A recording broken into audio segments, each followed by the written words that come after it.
These are the people who are up at 4 a.m. They've headed out every morning for generations, farming the waters of the Gulf Coast for the seafood that ends up on our tables across America.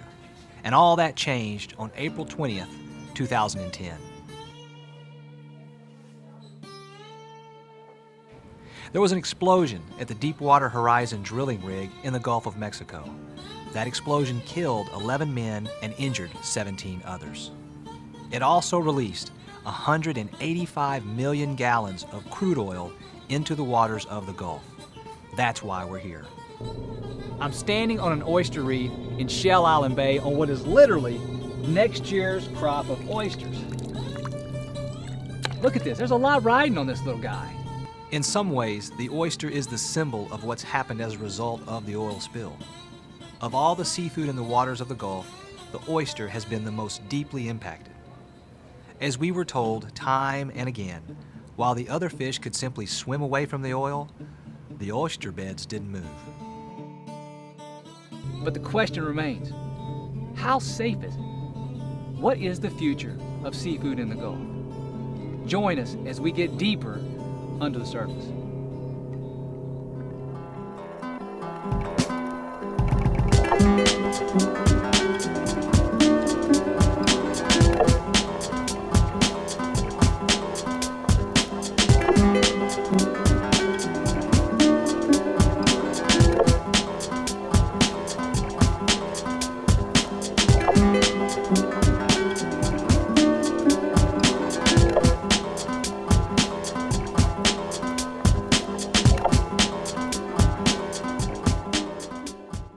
Here's where the life of an oyster starts, with careful nurturing by the farmers who know these waters, know where the oysters are, know when they're ready to be harvested.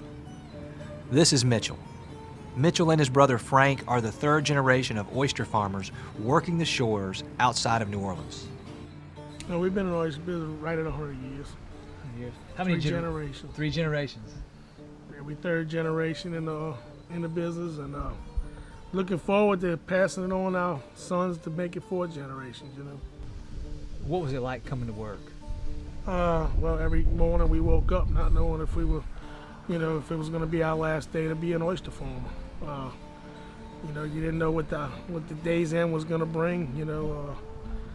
And it was basically, it seemed like we were nearing the end of our of what we do for a living, what we know, everything we've been taught.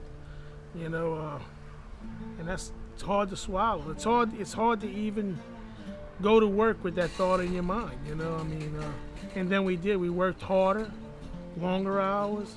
Everything. We adjusted everything we do because of that spill. And it was not for the better. The oil spill injured the fishing industry deeply. Oyster business is challenging because they didn't get impacted by the oil. They got impacted by the oil spill. What I mean by that is there's diversions in the Mississippi River, the levee system, which they were able to open up to let fresh water flow into the delta. The state decided to do that and open the diversions up 100%, which flooded the delta, which helped keep oil away from the coast. Oysters like a brackish saltwater mix, not all fresh water. So after about 2 weeks of getting inundated with fresh water, they died. So we've lost about 40 to 50% of our oysters. It'll take 2-3 years to get that back. It's not exactly the oil. It's the freshwater diversion that kept the oil off the shores, but killed the oysters. And that is what has caused the greatest problem for the fishermen around New Orleans. The deckhands of labor was really getting tired. We didn't want to stop. It was taking a toll on us. There's a difference between Katrina and the oil spill. Oh, natural disasters, no matter what Mother Nature tends to hand you, some way she rebounds. You rebound. You're able, and it creates bad at the time, but on the waters, for example, with oysters, sometimes the waters become same old water, same old, and a little tropical system.